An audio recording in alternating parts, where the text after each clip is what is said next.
Hello and welcome to Route 99. This is BPM 27 and we have here a few verbal ability questions. The first two questions are parajumble type question. Here we are given a few sentences which are jumbled, which when sequenced in a particular order would form a meaningful paragraph. Okay, so let's read these sentences one by one and try to form that order. Trees provide shade and food for livestock, while animal manure fertilizes the tree and browsing activity can help with pruning and tree growth. So this is some symbiotic process where tree and animals are dependent on each other. While tree provides shade and food stock to animals, animal through their manure fertilizes the tree and it helps in its pruning and its growth. Unlike other tree practices, silvopasture practice integrates tree with animals and require careful management by humans to be successful. So maybe this is the practice which is defined here in the first sentence. So what is it saying? That so this silvopasture technique is different from other agroforestry practices in a sense that silvopasture integrates trees and animals and it requires human intervention in order to be successful.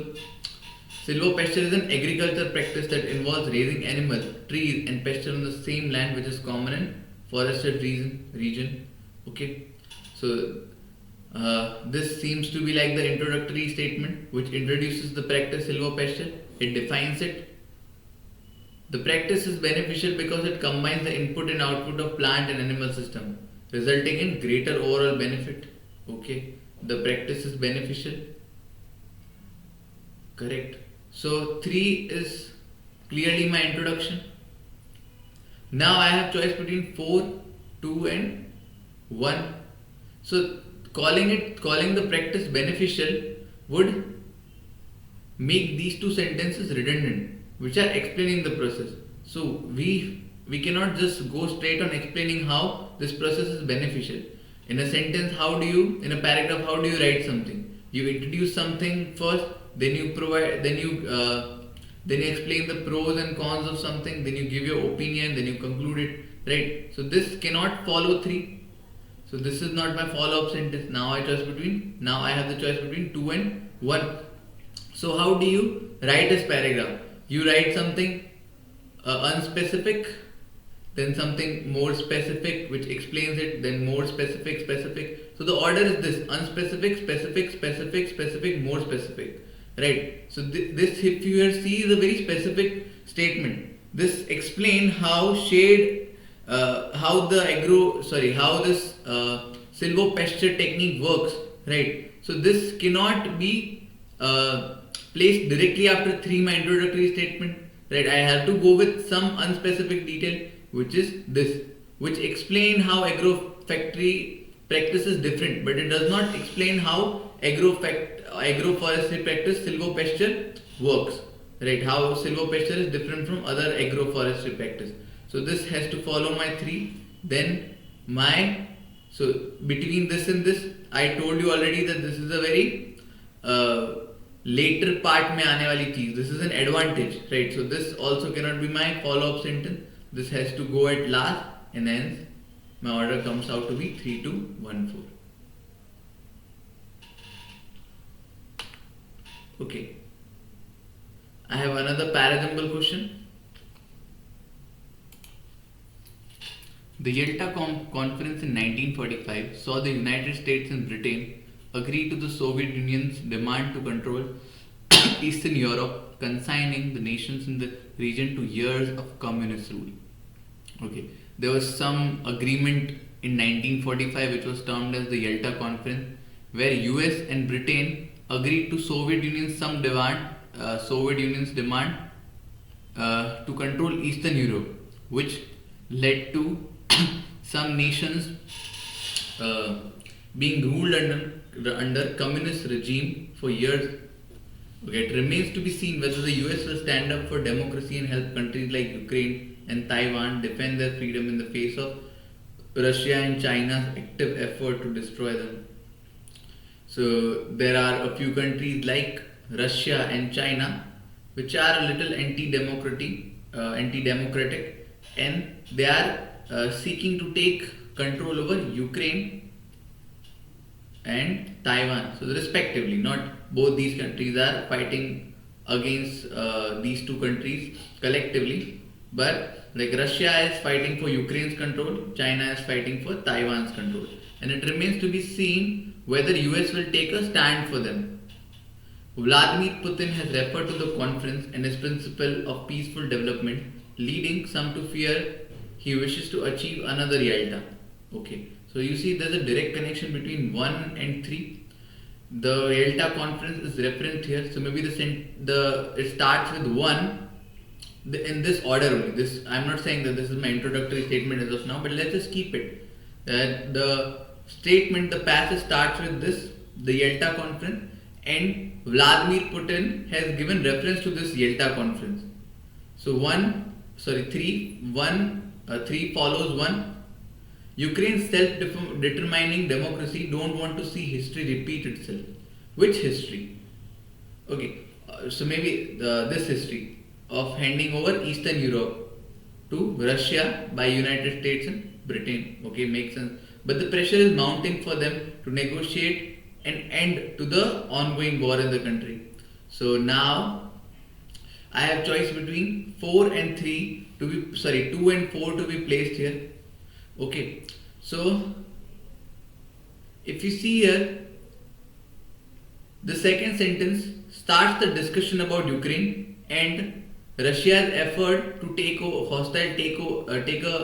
over Ukraine, and this here talks specifically about Ukraine. So as we discussed in the last parasymbol question, that we go from unspecific to specific to specific and more specific detail. So there has to be 2 first, which is a less specific detail, and this which is a more specific detail which talks specifically about Ukraine. Even if you don't consider this, this here starts the discussion about Ukraine, and this explains why Ukraine has been talked about here. So my order comes out to be 1, 3, 2, 4. Okay, this is a para-summary type question, and the next question is also a para-summary question. We are given a passage here followed by 4 alternative summaries, of which we will have to find the best summary. The trend of quitting jobs, known as the Great Resignation, has gone viral both online and in real life, leading some to wonder if it has become a self-fulfilling prophecy. Okay, so there is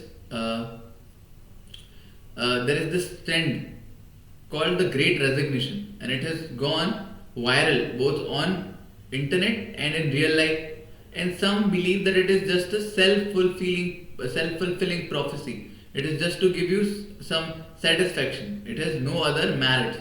Many people are considering quitting their jobs for a variety of reasons, including the desire for more flexibility, money or benefits, or to leave company culture. So there are many reasons people are considering for quitting their job. It could be for flexibility, it could be for better money, it could be for other benefits, or it could be for just leaving a bad company culture. The trendiness of quitting can be empowering for workers, as it shifts the power dynamic from the employer to employee. However, quitting can also be a complicated emotional process, and the decision should be made carefully. So this trendiness of quitting job has shifted the power dynamics. So earlier when employer was in a sense superior, has now changed to become that employees are a little superior now. How come? Because the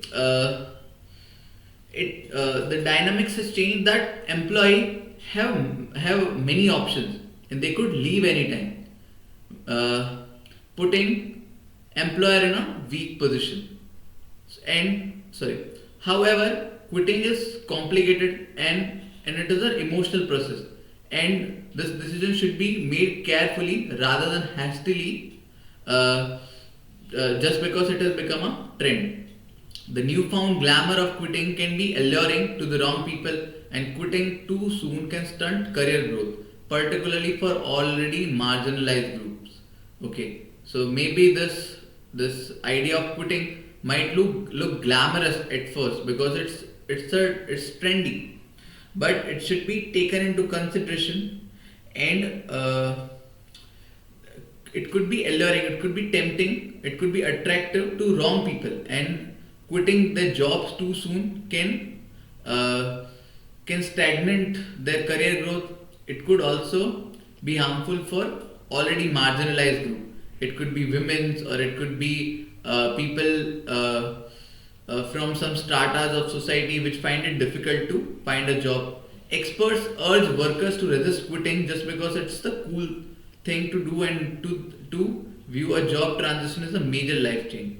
So author is urging, sorry, experts are urging workers to not to fall for this great resignation trend, because it may seem cool on the surface, but it is a major change in life and they should consider it.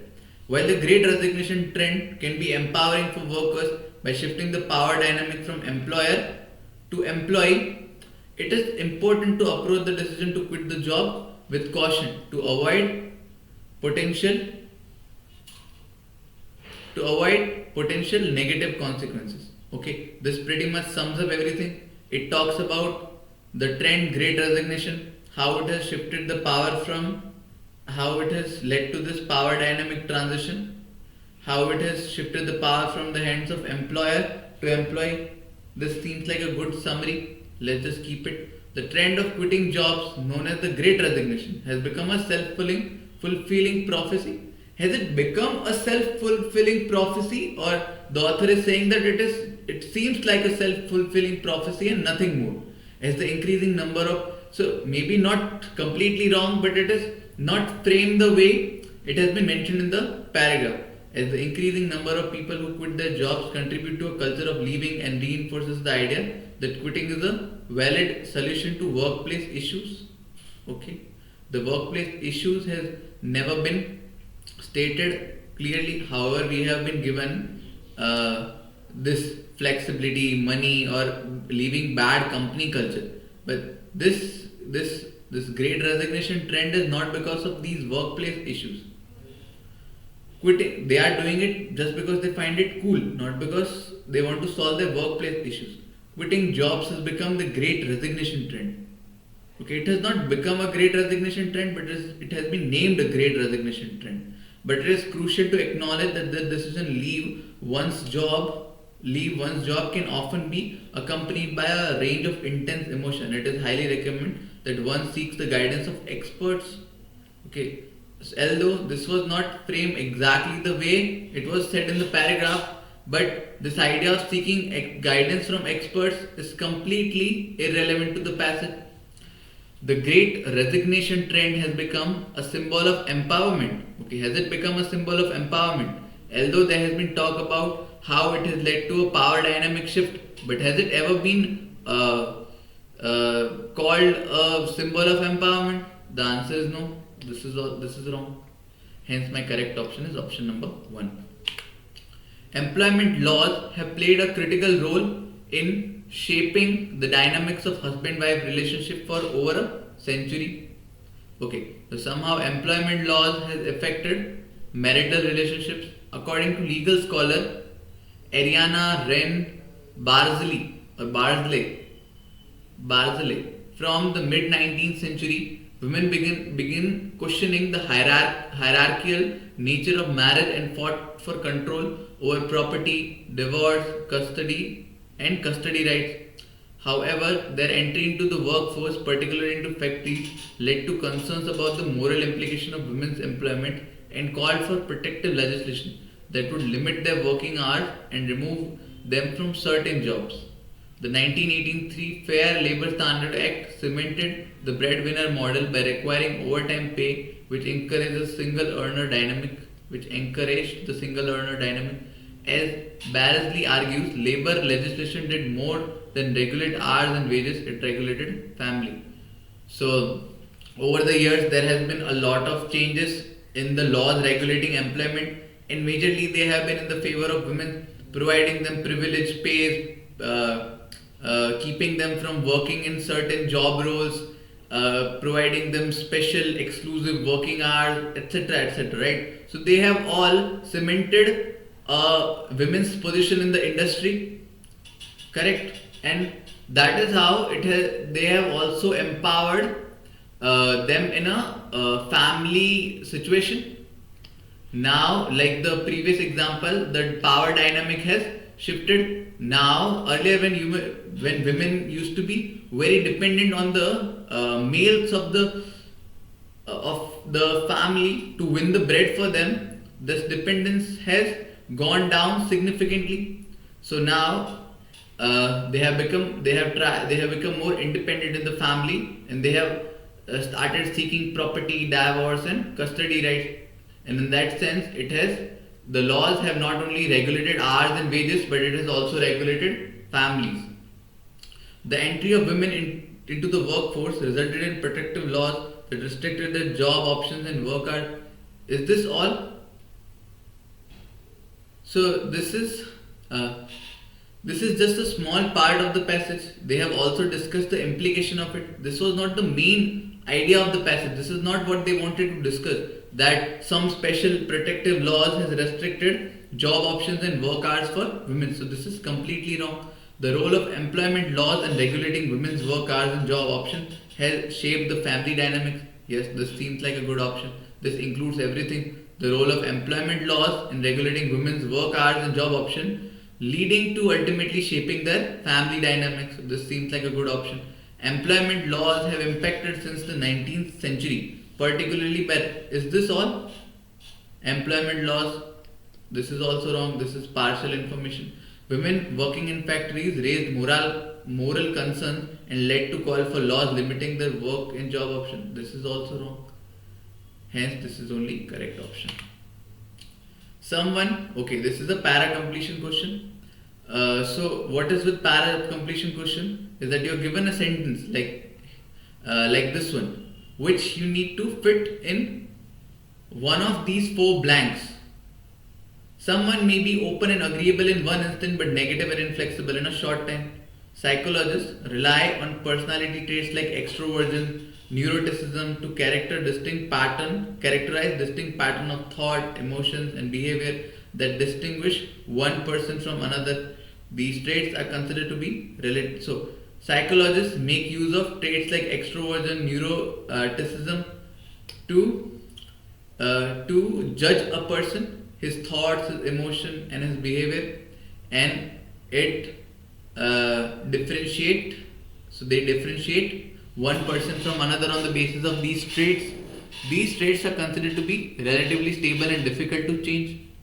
However, the use of questionnaires to measure these traits has been challenged in recent years as researchers have discovered that people's behavior can change frequently even from hour to hour. So what they do is they make a use of questionnaire to assess these traits.